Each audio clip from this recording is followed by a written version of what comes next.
नमस्कार, तुम्हा सर्वांचं आपल्या स्टडी पॉइंट या यूट्यूब चॅनलमध्ये स्वागत आहे। तर वेतन त्रुटी निवारण समिती अहवालातील सुधारित वेतन श्रेणी अमान्य करण्यात आलेल्या पदांना पुनश संधी याबद्दल संपूर्ण सविस्तर अशी माहिती या व्हिडिओच्या माध्यमातून जाणून घेणार आहोत। तत्पूर्वी तुम्ही जर आपल्या स्टडी पॉइंट या यूट्यूब चॅनलवरती जर नवीन असाल तर आपल्या या चॅनलला लगेचच लाईक आणि सबस्क्राइब करायला विसरू नका। चला तर मग वेळ वाया न घालवता वेतन त्रुटी निवारण समिती अहवालातील ही सुधारित वेतन श्रेणी कशा पद्धतीने अमान्य करण्यात आलेल्या पदांना पुन्हा एकदा संधी दिलेला आहे ते या ठिकाणी आपण जाणून घेऊया। बघा, या ठिकाणी तुम्ही टायटल पाहू शकता। टायटल काय आहे बघा, वेतन त्रुटी निवारण समिती अहवालातील सुधारित वेतन श्रेणी अमान्य करण्यात आलेल्या पदांना पुनश्च संधी।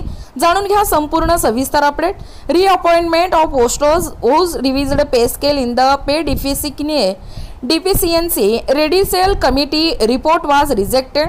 वेतन त्रुटी निवारण समिती म्हणजेच आपल्या खुल्लर समितीने विविध पदांनी अमान्य केलेल्या या ठिकाणी पदांना सुधारित वेतन श्रेणी लागू करण्याबाबत पुनश्च संधी उपलब्ध करून देण्यात येणार आहे।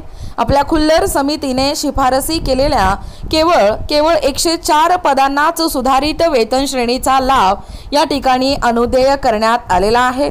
तर मागणी करण्यात आलेल्या तब्बल 337 पदांना सुधारित वेतन श्रेणीचा लाभ अनुदेय करण्यात आलेला नाही।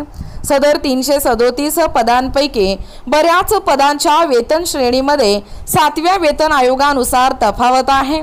सदर तफावतीची निराकरण होण्यासाठी सरकारकडे विविध संघटनांमार्फत निवेदन देण्यात आलेले आहे।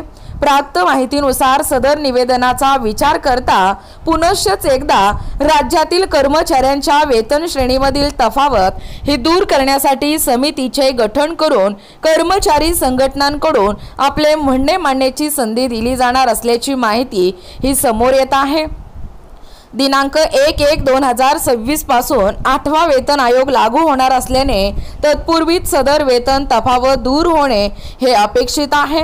यामुळे सरकारमार्फत देखील याकडे विशेष लक्ष देण्याची आवश्यकता आहे।